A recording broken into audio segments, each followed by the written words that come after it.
Saudara-saudariku terkasih, pada tanggal 2 Oktober lalu, berita resmi Vatikan yaitu vaticannews.va mempublikasikan tanggapan Paus Fransiskus terhadap dubium atau keraguan atau pertanyaan dari 5 kardinal. Sontak saja tanggapan itu diberitakan berbagai media.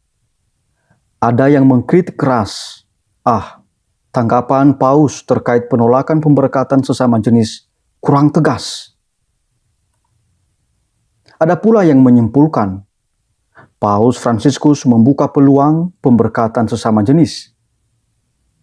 Ada beberapa umat yang hanya membaca berita dari berbagai media itu, lalu ikut-ikutan mempercayainya. Saudara-saudariku terkasih, pada kesempatan ini saya ingin berbagi. Ketika tersebar luas berita aneh-aneh mengenai tanggapan Bapak Paus Fransiskus tersebut, maka yang saya lakukan adalah saya mencari pernyataan utuh Bapak Paus Fransiskus tersebut. Lalu saya baca baik-baik. Akhirnya saya tahu bahwa apa yang disebarkan oleh media ada yang sama sekali tidak ada dalam pernyataan Paus Fransiskus. Misalnya, tidak ada pernyataan Paus bahwa sesama jenis boleh atau dimungkinkan diizinkan diberkati dalam gereja Katolik. Tidak ada pernyataan itu. Sangat jelas. Atas keprihatinan itu, lalu saya terjemahkan tanggapan Paus Fransiskus itu ke dalam bahasa Indonesia. Saya juga membaca teks asli yang ditulis dalam bahasa Spanyol. Saya sadar bahwa saya adalah orang Katolik, dibaptis Katolik. Maka cara berpikir dan bertindak saya mesti sebagai orang Katolik. Saya menyadari betul apa yang diajarkan oleh gereja dalam kitab hukum kanonik, Kanon 750. Dengan sikap iman ilahi dan Katolik, umat Katolik mesti mengimani semua yang terkandung dalam sumber iman Katolik, yakni tradisi suci, kitab suci, dan ajaran resmi gereja atau magisterium. Sebagai orang Katolik, saya membaca tanggapan Paus itu terkait pertanyaan pemberkatan sesama jenis. Justru sangat jelas dan tegas. Pertama, perkawinan hanya antara orang berbeda jenis kelamin, hanya antara seorang perempuan dan seorang laki-laki. Paus mengajak kita agar kembali mengimani sabda Allah dalam kitab Kejadian, bab 1, ayat 27-28, bahwa seorang laki-laki dan seorang perempuan yang diberkati dalam perkawinan secara kodrati terarah pada kelahiran anak. Sementara sesama jenis kelamin tidak mungkin disebut perkawinan dan tidak mungkin terarah pada kelahiran anak. Kedua, Bapak Paus mengajak kita agar menghindari segala bentuk ritus. Ya, ritus itu misalnya pemberkatan atau sakramental yang bertentangan dengan konsep perkawinan Katolik. Pernyataan ini saya pahami sebagai orang Katolik bahwa tidak boleh memberkati persekutuan sesama jenis. Yang menariknya, Bapak Paus Fransiskus tidak pernah menyebut persekutuan sesama jenis itu sebagai perkawinan. Sekali lagi, perkawinan hanya antara seorang laki-laki dengan seorang perempuan atau sebaliknya, seorang perempuan dengan seorang laki-laki. Hanya di antara mereka ini terjadi perkawinan yang diakui oleh gereja Katolik. Di antara mereka yang sesama jenis tidak diakui oleh gereja Katolik sebagai perkawinan. Ada umat Katolik yang mencampur aduk. Ada yang bilang, kalau benar Paus menolak pemberkatan sesama jenis, mengapa Bapak Paus tidak menghukum imam-imam dan uskup Jerman tertentu yang mendukung pemberkatan hubungan sesama jenis? Saudara-saudariku, kalau kita membaca pernyataan Bapak Paus dalam homili pembukaan sinode, kita tentu bisa menangkap apa yang ia lakukan, mendengarkan dan berdialog.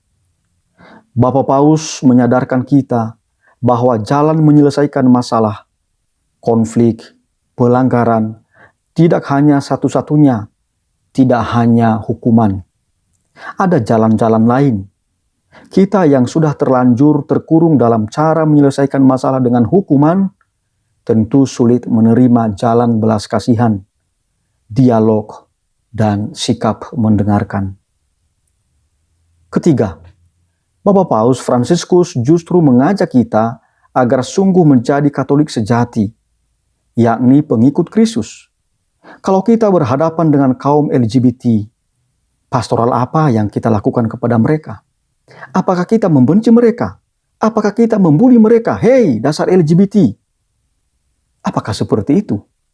Tentu tidak, dan tidak boleh kita lakukan hal itu. Atau kita omong kepada mereka, hei orang berdosa. Apakah begitu? Tentu tidak juga. Kita kadang mudah mengeluarkan pernyataan yang sesuai sabda Allah. Marilah mencintai tanpa syarat. Dalam kenyataan, kita kadang lemah mewujudkannya. Hanya konsep, hanya pengetahuan, bahkan tentu hanya di bibir. Kaum LGBT adalah manusia. Maka mereka sebagai manusia tentu butuh pendampingan agar mereka pun memperbaiki hidup mereka agar sejalan dengan kehendak Allah. Keempat, salah satu keunikan Bapak Paus Fransiskus adalah menyampaikan pendapat yang isinya padat. Ada beberapa umat yang bertanya kepada saya, apakah ada berkat yang tidak bertentangan dengan konsep perkawinan?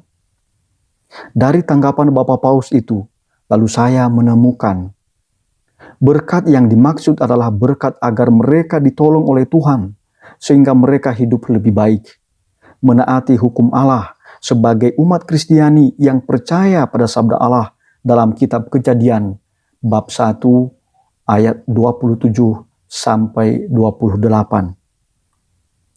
Jadi, berkat yang membuat orang merasa diteguhkan untuk bertobat, dekat dengan Tuhan, berjuang untuk tidak bertentangan dengan hukum Allah, dan terus memperbaiki diri.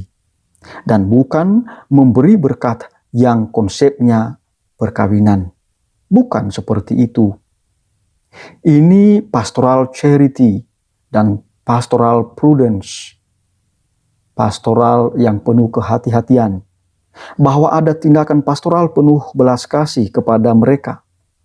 Kita tidak hanya mengecualikan, mengusir, menolak, dan mempersalahkan mereka ketika mereka datang kepada kita. Kita perlu berpastoral kepada mereka. Dalam berpastoral dibutuhkan kesabaran dan kelembutan, keramahan, serta waktu berjumpa yang tidak hanya sekali. Saudara-saudariku terkasih, apa jawaban kita ketika ada yang bertanya, apakah mereka yang punya kecenderungan sesama jenis adalah manusia? Apakah mereka itu sesama manusia juga? Jika mereka sesama manusia, maka baik kita renungkan sabda Yesus ini dalam Injil Matius, bab 22, ayat 36 sampai 40. Begini bunyinya. Guru, hukum manakah yang terutama dalam hukum Taurat? Jawab Yesus kepadanya, kasihilah Tuhan Allahmu dengan segenap hatimu, dan dengan segenap jiwamu, dan dengan segenap akal budimu. Itulah hukum yang terutama dan yang pertama. Dan hukum yang kedua yang sama dengan itu ialah, kasihilah sesamamu manusia seperti dirimu sendiri. Pada kedua hukum inilah tergantung seluruh hukum Taurat dan kitab para nabi. Saudara-saudariku yang terkasih, tidak jarang kita memahami secara intelektual sabda Yesus ini. Tapi ternyata kita lemah dalam memberi kesaksian nyata. Seolah jika ada manusia yang memiliki kelemahan, maka tak jarang ada yang tega, asal menghakimi, asal menolak, dan asal mengingkari mereka. Cara-cara dan isi komentar-komentar kita pun terhadap tanggapan Bapak Paus Fransiskus sudah menunjukkan sikap seperti ini. Sekali lagi, jelas-jelas Bapak Paus tidak memperbolehkan pemberkatan persekutuan sesama jenis dengan menegaskan gereja mesti menghindari segala ritus yang bertentangan dengan konsep perkawinan. Gereja juga menghindari sesuatu yang bukan perkawinan diakui sebagai perkawinan. Tuhan memberkati kita semua. Amin.